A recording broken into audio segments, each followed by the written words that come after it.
কোটা সংস্কারের দাবিতে আন্দোলনরতদের অবমাননা করা হয়েছে দাবি করে মধ্যরাতে ক্যাম্পাসে বিক্ষোভ করেছে ঢাকা বিশ্ববিদ্যালয়ের শিক্ষার্থীরা।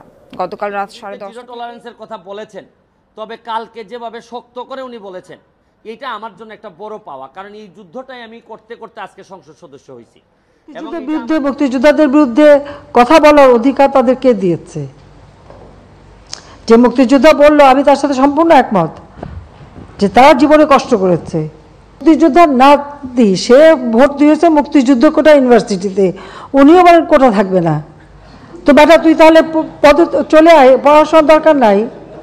তুই মুক্তিযোদ্ধার নাতি হিসেবে কোটায় ইউনিভার্সিটিতে ভর্তি হয়ে এমন বলে কোটা লাগবে না, তোকে তো ইউনিভার্সিটি থেকে বের করে দেওয়া উচিত। কোটার মাধ্যমে অযোগ্য একজন ডাক্তার নিয়োগ দিবেন, তখন ডাক্তারের হাতে রোগী মারা যাবে। আসসালামু আলাইকুম দর্শক, দেশ ও দেশের বাড়ি থেকে যারা এই মুহূর্তে ভিডিওটি ওপেন করেছেন সবাইকে অসংখ্য অসংখ্য ধন্যবাদ।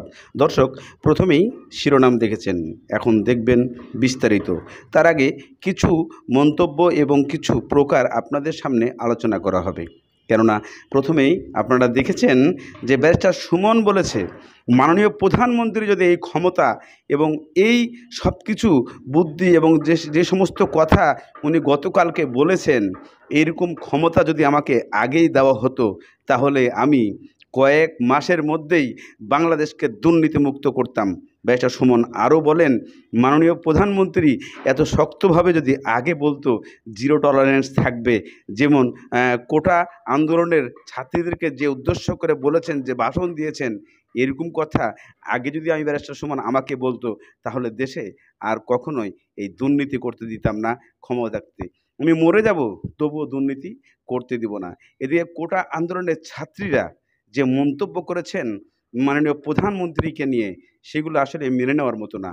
তবে কেন এইভাবে সরকার এবং ছাত্ররা, এইভাবে ছাত্রছাত্রীরা একটা দ্বিধাদ্বন্দ্বে জড়িয়ে যাচ্ছে? কেন, কি কারণ, কোথায় আমাদের বাংলাদেশের কোন জায়গাটাই আমাদের এই সমস্যা? চলুন ব্যারিস্টার সুমনের কাছে আমরা চলে যাই, এর কিছু তথ্য অবশ্যই। দুর্নীতির বিরুদ্ধে জিরো টলারেন্সের কথা বলেছেন, তবে কালকে যেভাবে শক্ত করে উনি বলেছেন এটা আমার জন্য একটা বড় পাওয়া, কারণ এই যুদ্ধটাই আমি করতে করতে আজকে সংসদ সদস্য হয়েছি। এবং এটা আমার কাছে মনে হয়েছে যে নেত্রী যদি, মাননীয় প্রধানমন্ত্রী যদি একটু পাশে থাকেন আর জিরো টলারেন্স লাগবে না, একটু টলারেন্সটা যদি কমাই দেন খালি, তাহলে বাকিটা তো আমি একেবারে মনে করেন যে একেবারে যা, মানে আমার বিষয়টা এমন হয়েছে, আমাদের আঞ্চলিক ভাষায় বলে যে এমনি নাচুন্যা বুড়ি আরো পাইছে ঢুলের তালি। আমি তো এমনিতেই উনি এই শক্তভাবে বলার আগেই আমি তো ধরেন দাঁড়াই বেশি শক্তভাবে আছি, আর উনি একটু শক্ত হইলে দুর্নীতি বিরোধী এইরকম একটা পর্যায়ে নিয়ে যেতে বেশি দিন সময় লাগে না। তো আমরা যদি ভালো করে কিছু লোককে ধরতে পারি তাইলেই কিন্তু আমরা বঙ্গবন্ধু সোনার বাংলার অনেকটুকু কাছে চলে যেতাম না। এখন সমস্যা কি, এটা আসলে আমি কতটুকু মাননীয় প্রধানমন্ত্রী, আমি এটা আমার ব্যক্তিগত অভিমত, যাকে যাকে বা অনেক লোককে যাকে কাছে নিয়েছেন টেনে, তারাই সবচেয়ে বড় প্রতারণা এবং বেইমানি করেছে ওনার সাথে। উনি যখন কাউকে যদি মহব্বত করেন, মায়া করেন এবং লালন করেন, এরা যখন নেত্রীর অগোচরে এই ধরনের কাজ করে, তখন একজন প্রধানমন্ত্রীর পক্ষে আগানো কঠিন হয়ে যায়। এই জন্য আপনি দেখবেন এই যে মাননীয় প্রধানমন্ত্রীর বিশেষ সহকারী থেকে শুরু করে কোন পদে নাই, এরা কিছুদিন ক্ষমতা পাইলেই এই গণভবনটাতে ঢুকে, মাননীয় প্রধানমন্ত্রী শেখ হাসিনা আমাদের আস্থার জায়গা, তার জায়গা থেকে যখন এরকম একটা বক্তব্য শুনে আমরা খুবই আশাহত হয়েছি। অ্যাটলিস্ট তার কাছ থেকে আমরা এটা এক্সপেক্ট করি নাই। বাংলাদেশের প্রধানমন্ত্রী 90% বা 95% মানুষকে রাজাকার হিসাবে ঘোষণা করেছে। এটা সবাই এই কথাই বলবে যে আমাদের এইরকম একটা ব্লেম দিতে পারছে আমাদের প্রধানমন্ত্রী, এটা তো আমরা কেউ মেনে নেব না। এদিকে রাত 11টা নাগাদ শাহবাগে অবস্থান নেয় যুবলীগ এবং স্বেচ্ছাসেবক লীগের নেতারাও। সেক্ষেত্রে তাদেরকে কড়াভাবে হুঁশিয়ারি দেওয়া হয়েছে যে তারা লেখাপড়া বাদ দিয়ে রাস্তায় এসে আন্দোলন, রাস্তায় এসে ভাঙচুর, এই জন্য তাদেরকে কলেজ থেকে বের করে দেওয়া দরকার।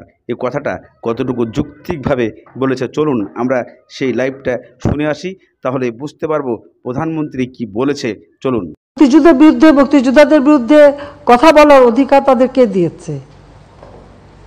যে মুক্তিযোদ্ধা বললো, আমি তার সাথে সম্পূর্ণ একমত যে তার জীবনে কষ্ট করেছে।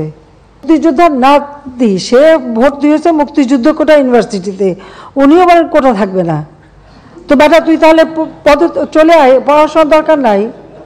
তুই মুক্তিযোদ্ধার নাতি হিসেবে কোটায় ইউনিভার্সিটিতে ভর্তি হয়ে এমন বলে কোটা লাগবে না, তোকে তো ইউনিভার্সিটি থেকে বের করে দেওয়া উচিত। কোটার মাধ্যমে অযোগ্য একজন ডাক্তার নিয়োগ দিবেন, তখন ডাক্তারের হাতে রোগী মারা যাবে। যখন আপনি একজন ইঞ্জিনিয়ার, অযোগ্য ইঞ্জিনিয়ার আপনি নিয়োগ দিবেন, সে চাকরি পাবে, তখন দেশের স্থাপনা ভেঙে পড়বে। যখন অযোগ্য শিক্ষক হবে, শিক্ষার্থীরা শিক্ষা পাবে না।